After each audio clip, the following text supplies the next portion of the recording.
All right, we're going to take a journey into the heart of an MRI. But we're not looking for organs or bones. Nope, we're looking for the invisible map that makes every single one of those images possible. Okay, so you've definitely seen a picture like this, right? A super clear MRI of a brain. But here's the crazy part. What the scanner actually picks up is this chaotic mess of static. It's called K-space. So the big question, the whole reason we're here, is how in the world does that noisy, chaotic map get turned into this beautiful, detailed picture of our own anatomy? That's the mystery we're cracking today. So before we can really dive into that journey, we've got to pack our bags, get the basic tools. And it all starts with the fundamental physics of how an MRI gets a signal from your body in the first place. It's pretty simple when you break it down. Your body, it's mostly water, H2O. And the hydrogen protons inside that water, well, they act like countless tiny spinning magnets. But here's the thing. Normally, they're just all over the place, pointing in totally random directions, basically canceling each other out. This is where the MRI machine comes in and does this kind of three-step dance. First, a ridiculously powerful magnet aligns all those tiny proton magnets. They all snap to attention. Second, a radio frequency pulse comes in and just knocks them sideways. And third, the machine just listens. It waits. As those protons relax and snap back into alignment, they give off a tiny radio signal. We call that an echo. Okay, now this is where it gets really cool. That little echo isn't a picture, not even close.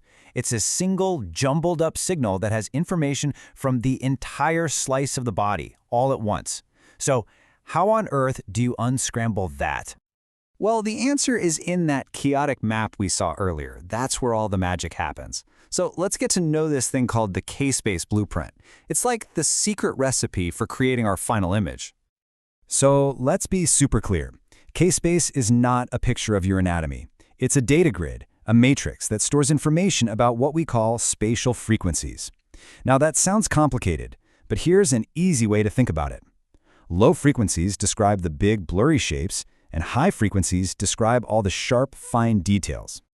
And what's just fascinating is how this data grid is organized. Right in the very center, that really bright part, that's where all the low-frequency signals live. This data gives us the big picture stuff, the overall contrast, and the basic broad shapes of the final image. But the edges of K-space, they tell a totally different story. These dimmer, outer regions, that's where the high-frequency data is stored. This is the information that defines all the sharp edges, the fine lines, all the critical details that make an image actually clear. So we've got the big shapes from the center and the tiny details from the edges. How do we put them together? Well, that's the job of this brilliant mathematical tool called the Fourier transform. Think of it like a prism. But instead of splitting light into a rainbow of colors, it takes our jumbled up echo and separates it into all of its different frequencies. That's what allows us to build a single, coherent image. Okay, so we get it. We need to feel this K-space blueprint. But how does the MRI machine actually navigate this data space to collect all those points? This, my friends, is where the journey really begins. I just love this quote from one of the papers. It describes the process perfectly. You can think of the MRI as flying a rocket through K-space. It starts at the center, the origin, and then charts a path to go and collect all the data it needs. So, what are the thrusters on this K-space rocket? They're called gradients. And these are just smaller magnetic fields that are switched on and off like super fast. They slightly change the main magnetic field. And here's the genius part. By doing that, they make protons in different locations spin at slightly different speeds. It's like they're tagging each signal with a unique spatial address. You're from the left side, you're from the right. Yeah, it really all comes down to control. By precisely managing the timing and the strength of these gradients, the machine can literally steer a path through K-space, filling in our blueprint one single data point at a time. But here's the catch. This isn't some leisurely flight through space. The K-space journey is a frantic race against the clock. And the flight path we choose involves some really critical trade-offs that end up determining the quality of the final picture. You see, there are a ton of different ways to fly through K-space, different trajectories. Two of the most common are the Cartesian path, which is simple and systematic, just filling the space line by line, and the spiral path, which is pretty cool. It starts right at the center and spirals its way out, grabbing all that crucial contrast data first. The Cartesian path. Yeah, it's the most straightforward. Just imagine an old dot matrix printer, building the image blueprint row by methodical row. It's solid, it's simple, but it's not always the fastest or most efficient way to do things. And this brings us to the core conflict, the real drama of the story. That echo we're listening for, it's incredibly fleeting. The signal starts decaying the second it's created, so the MRI technician, our desperate cartographer, is in this constant race to map all of K-space before that precious signal just fades away into noise. And this right here, this is the direct result of that race against time.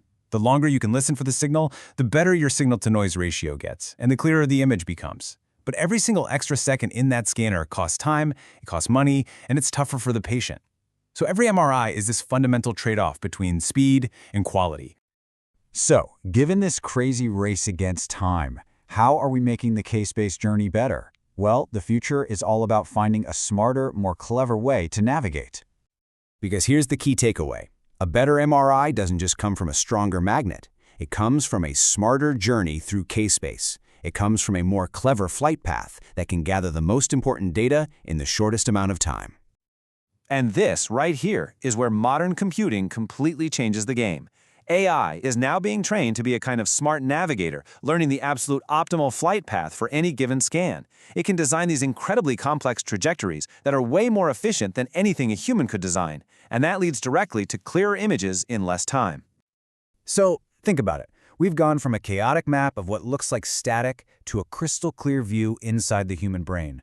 The K-space journey is just a triumph of physics and engineering, and it leaves us with a pretty fascinating question. If we can learn to navigate these invisible landscapes of data to see inside ourselves, what other complex blueprints are we going to unlock next?